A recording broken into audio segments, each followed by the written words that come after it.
My name is Jenny Fernandez. I'm a leadership coach, branding consultant, and professor at Columbia and New York University. I have the pleasure to be here today with Lisa Rabbe.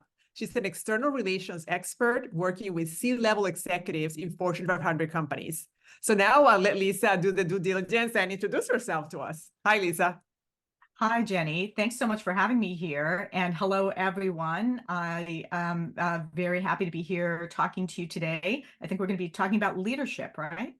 Yes, that's right. I know from your background and your experience, you have a wealth of kind of history, obviously navigating crises, uncertainty, etc. So some of some of the questions that I have are in that framework. So I wanted to ask you, as an expert in in external relations, what is the role of storytelling in your leadership toolkit as you worked during different crises or times of uncertainty?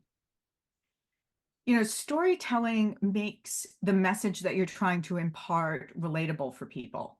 I think there are a lot of PR, comms, and government relations experts who spend a lot of time wordsmithing and honing the sound bites that their CEOs will expound, whether in government meetings, media settings, etc. And what they tend to forget is you can't sell a line without a story behind. And that is something that I think some of the leaders I've worked with have struggled to embrace. You hear a lot these days about the buzzword of authentic leadership and authenticity, but the leaders who have been prepared to share, why they have a point of view on something or what they learned from a mistake genuinely and openly, I think tend to have a lot more impact with their talking points and the point of view that they're trying to put across. So storytelling really is crucial to getting your message across, understood, and fully internalized for impact. Thank you so much, Lisa. I completely agree. And you mentioned several key factors. You talked about authenticity. And, I know that 2023 Webster's dictionary chose authenticity as a key word of the year. It's really people want to feel that connection. And when they feel that connection with a leader, they know that at the end of the day, we're all humans. So mistakes are about to happen. And I think even, again, whether you're a business leader, as somebody who owns stock in the company, or just a consumer, we all understand that organizations are also driven by people and are kind of organic entities. So we expect that mistakes will happen. But as you shared, when the leader takes ownership, acknowledges that something went wrong, not as desired, and they're going to take steps to correct it, it's really an approach that we all feel we can relate to. I don't know if you have Definitely. feels on that. I have two examples of that. I think one of the worst case examples that we've all seen out there is when when companies go through restructuring and redundancies and unemployment communications to staff. Some of these we know, maybe in the tech world, for example, have been handled abysmally. I watched one of my previous employers learn from an initial mistake of communicating very abruptly and getting in a lot of trouble for it, to really sitting down with employees and saying, we have to cut operating costs. You all know this, you all understand this. This is not a question over your value added to the company. You have added value to us, you will add value to others in the future, but we can't keep all of you and survive and thrive. And companies that learn how to do that openly and honestly, I think, do a much better job of retaining the employees that they want to retain, and they're being honest. They're being open and honest and direct. This is the situation that we're in. We're sorry about it, and let's go. And the second example I have is, I think one of the most important areas recently where we've deployed storytelling in a company I was working with was on social justice issues. There's a huge pressure now on CEOs and companies to demonstrate leadership in what you might say crosses over into the political and policy arena on a number of incredibly sensitive, important, super important, game-changing issues. So I think one of the difficulties for companies is understanding, if I stick my neck out on this issue, am I going to get my head chopped off somehow? Because you can never please all of the people all the time. So I worked with a company I was recently with on a proximity analysis Yes. around when should we step up and show leadership on a social justice issue, and when are we maybe not the best placed company to do so. And that way, when we went back to the employees and the other stakeholders who were clamoring for, we want you to speak out on this issue or that issue, we could have a rationale, and we could say, we speak out on the following issues because these have geographic and other proximity to our business and our customers and our stakeholders. And these issues really, we don't feel we're the best placed to comment on. And when you explain that to employees, I've been in employee town halls and I've written the talking points for this, and I've seen the effect. You can see the change on the employee's face. They're disappointed, but then they go, aha, I understand. No, thank you. Again, really, really great examples. I think I'll speak first about the first one that you mentioned, because we're continuing to see layoffs coming in the tech industry, and again, treating the person as a human, the employee as a human, even though they may no longer be with a company, is something that's essential. Because one of the biggest problems that companies are seeing these days is the lack of quote unquote loyalty that some employees, especially the younger generations, have. Well, in order to gain some loyalty, you have to show some as well in terms of how you treat the person. And you mentioned, really, again, a great toolkit to approach, which is really explain. If you're transparent, people understand it. And it helps not only those who are leaving, but also helps those who remain.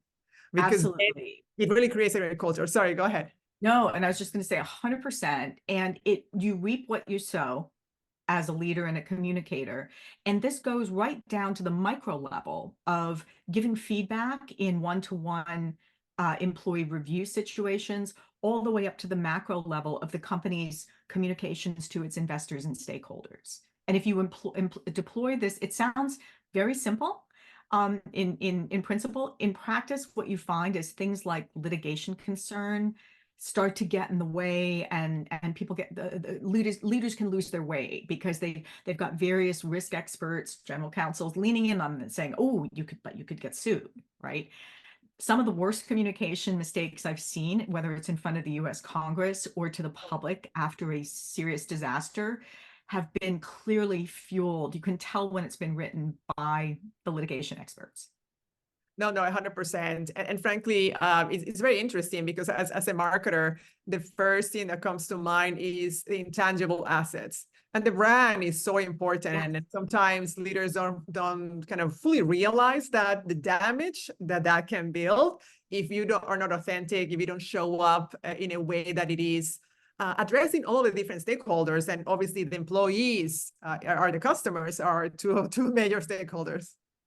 Reputation and building that reputational branding, whether of the company or your own. And your own brand, by the way, you carry the brand of the company when you work for them, but there's also a question of how much can you have your own brand, and let's come back to that. Yes. But reputation takes years to build and can be lost in an instant. That was the mantra of one of my previous large Wall Street employers, who sometimes lost that message along the way. But I think the most important thing about that kind of branding is understanding when you're aligned with it, and authentic to Yes. what you say. I watched after the financial crisis, all the banks wrote new principles of business, et cetera, who they were, et cetera.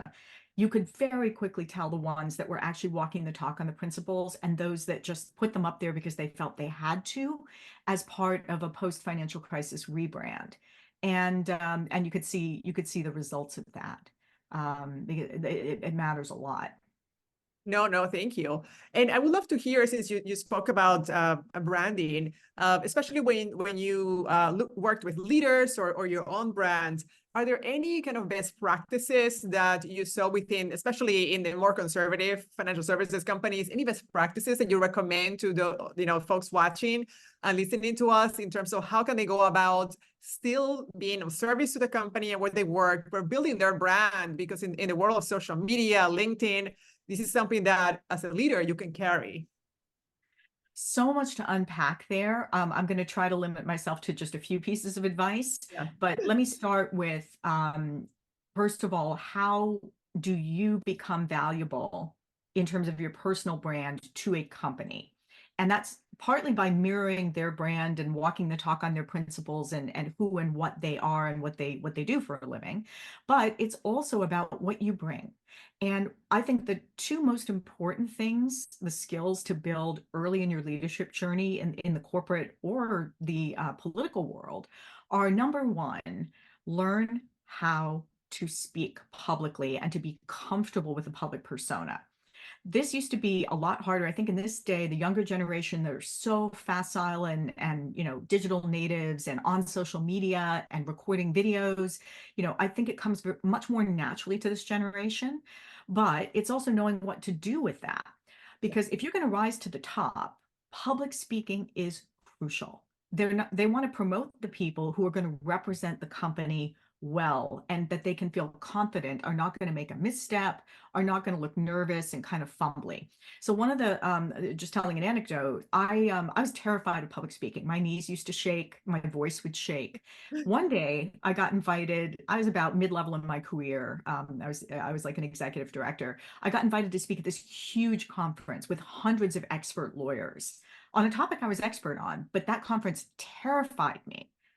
But I said yes and thought, I have to get over my fear of public speaking. So I'm going to take this. But then what I did was always don't be afraid to ask for help.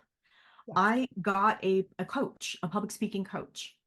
And that public speaking coach really taught me a lot of very simple, basic lessons. So I would strongly recommend the earlier in your career, you cannot do this too early, the earlier in your career that you master public speaking, the faster you will rise. I promise you that. So that's No, that's yes. and the engagement now with journalists, social media, all of that. So the digital natives have a big advantage in terms of being savvy with social media. Now, when you're looking at companies that are going to employ you and you're thinking about what kind of leadership role do I want to have and what company is going to value the kind of leadership I bring, a company that's interviewing you and is uncomfortable with your social media profile, assuming that your social media profile is professionally conducted, is possibly not a place that is going to be a good fit for you. Companies are on a journey to get comfortable with using social media themselves and with their employees' private use. And in the financial sector, where sensitive things or information can accidentally be imparted, it's particularly conservative. But I've watched several companies as they've moved forward, gently nudging along the horizon toward, okay, we're going to put out posts on LinkedIn. Maybe Instagram is not for us because Yeah. we're a serious financial player, but so you can find companies that are more traditional industries that are on this journey if you're a social media, really really savvy person that actually need you and are if they're prepared to admit it, then that could be a great niche for you. Yeah, no, thank you. And I think what you bring up is, again, really great points that as leaders, all of us need to train ourselves and, hopefully the organizations have training that we can leverage, but it's really on us to understand what are the key capabilities that we need to build to really transgress fast and accelerate our career growth. And I couldn't agree more. Public speaking is one of those key areas that is going to really help you unlock, speaking in front of a camera, participating in meetings, frankly, expressing your opinion Yes. on your feet, and just being able to be more comfortable, I think, in any medium. So I think that's something that, again, as you mentioned, is really key for all of us, especially for our younger generations to do so, especially within the context of the corporate world, or if that's where they are, or in front of investors, if we're talking to founders. Absolutely. And the personal brand is not like a corporate logo or a slogan that, companies rebrand all the time and they get away with it, right? Because that's what's expected. They hire a big PR or advertising. It's very hard to do a personal rebrand in an authentic way if you're really trying to pivot into something that you're not. So you can, I think when folks are trying to get into companies or leadership positions, they can look at kind of a refresh of their own personal brand and what they're projecting. As long as that stays authentic, then it works. Because you do want to, the personal brand concept is important, but it's often misconstrued. It builds over time. So whatever, if you're going to tweak it, it still has to be consistent with what's gone before to help you rise. So the classic is, you know, the notion of once you get to senior level, but then you're going towards C-suite level, is do you have the gravitas? Do you have the executive presence? And a Yes. lot of people torture themselves with going and getting coaching to build executive presence. And if it's not true to who you were before, it's going to be very obvious to those who are looking at your promotability that you're just kind of paying lip service to something that isn't really you. Yeah, no, I understand. I think, but frankly, maybe one aspect where then you need to challenge yourself from that perspective is if the current organization doesn't value who you're looking to become, then it might be a transition that you need to make elsewhere, because sometimes one of the challenges that we have is the closest people to us, whether it's families, prior bosses, the current organization, they're married to our old self. And many people are looking to Yes, pivot to become a new version, a better version of themselves. And that's where potentially they have to decide, well, maybe this is the end of this journey and the beginning of a new one elsewhere. absolutely. Great point, Jenny. Fantastic. So thank you. I do have one more question for you. We are in such a time, I think, of uncertainty, another pivotal moment in time with the onset of AI. And, you know, it's affecting industries in many different ways. I know, for example, in the marketing side and frankly, in corporate America, we're hearing more and more of companies using the AI as a way to automate jobs. But we know that there's so much more potential as a way of growing. So I wanted to ask you, in terms of, you know, your experiences as you look at the next 3 to 5 years, how do you anticipate leadership evolving in order to address, again, the changes coming from especially technologies, AI, or new uncertainties that happen? Absolutely. So adaptability is really key. It's always been important, but when the pace of the economy, geopolitics, and technology was slower, frankly, you know, the adaptability, I think leaders had the luxury of sitting on the fence sometimes or being conservative and saying, oh, I'm nervous about taking that risk. I think one of the most important things about adaptability is knowing when you have to change the goal or the strategy and not continuing to doggedly march in a straight line. And I want to tell a very quick anecdote that I learned from a Harvard expert on organizational change and leadership. I'm sure many of you may have studied the Shackleton case study. It's a classic Harvard Business School case study. But the big takeout from that is the reason that Shackleton's expedition was a success and not a failure was his willingness as a leader to completely change the goal. The goal shifted from, we're going to get to the pole and fame and fortune will be ours, to we have to bring everybody back alive. A project manager would doggedly march in a straight line toward the old goal and would have killed everybody. A strategist, a nimble, adaptable leader, knows when to pivot. So coming back to these turbulent times that we're in, I think the leadership challenge of the next 3 to 5 years for me looks roughly like the following. There's a tension between more collaborative leadership styles where you engage others and you consult others in your decision making, but you can't have analysis paralysis either when there's a need for speed. And decisive decision making on complex situations sometimes requires experience to make that quick judgment that maybe more junior members, even though you want to bring them along, might not have. So I think the leadership with the winning formula for the near future could well turn out to be those who can appropriately toggle back and forth between, okay, collaborative mode is needed here, decisive mode is needed there, and rightly judging which one to apply to the situation. Thank you. No, that sounds great. I completely agree with you, because as a leader, you have to know how to flex your leadership style depending on the situation, depending on the audience.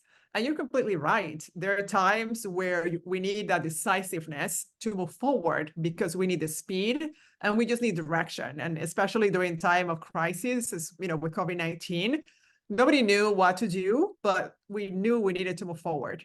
So I think Absolutely. that's a great example that you mentioned. So one of the things that I did when I was training and mentoring my own team as a leader was when the CEO called me with a super urgent, like need a snap judgment from you right in this moment, and I knew I couldn't involve the team, I gave the CEO my view, and then I called the team in for what I called a huddle. And I said, there's a situation, the CEO has just called, he's asked the following question. What would you advise the CEO right now? And I don't tell them what I said. Yes. And I let them kind of hash it out and kick ideas around. And then they come up with an answer. And then I tell them what I said and why, and we have a really great discussion about it. So that's a way to kind of make up for helping your team to build the skills they need to sit in that seat and make that decision when maybe you don't have time to get them around the table in the moment. No, that's great. That's great. And you reminded me that basically the World Economic Forum just recently published really the top 10 leadership skills that are going, that are valid now and they're going to keep evolving. And I think 6 out of the 10 were basically soft skills, cognitive skills, as you mentioned, critical thinking, resilience, adaptability, this idea that you can learn by doing, learn on the go. And what you're speaking about is a great way that every leader can teach and train and give the opportunity to their direct reports to learn, how to make those decisions, how to behave, how to adapt and pivot so that, again, better decisions can be made within the speed of time that is needed. Absolutely. I mean, it's a common complaint of younger generations coming along that with the frantic pace of business, they're not getting the training and the mentorship that they need. But honestly, what I just described to you takes a Yes. matter of minutes, but it really is deeply appreciated by your colleagues, and it really helps them leapfrog ahead with just, spending 15 minutes time on a case study. Oh, fantastic. Well, thank you so much, Lisa. It's been a pleasure to speak with you. Really appreciate you taking the time and sharing your wealth of experiences on leadership and those great concrete examples that basically bring into kind of practice what you have experienced, in the real world. So thank you again. You're welcome. Thank you, Jenny, for having me. This has been terrific. Thank you.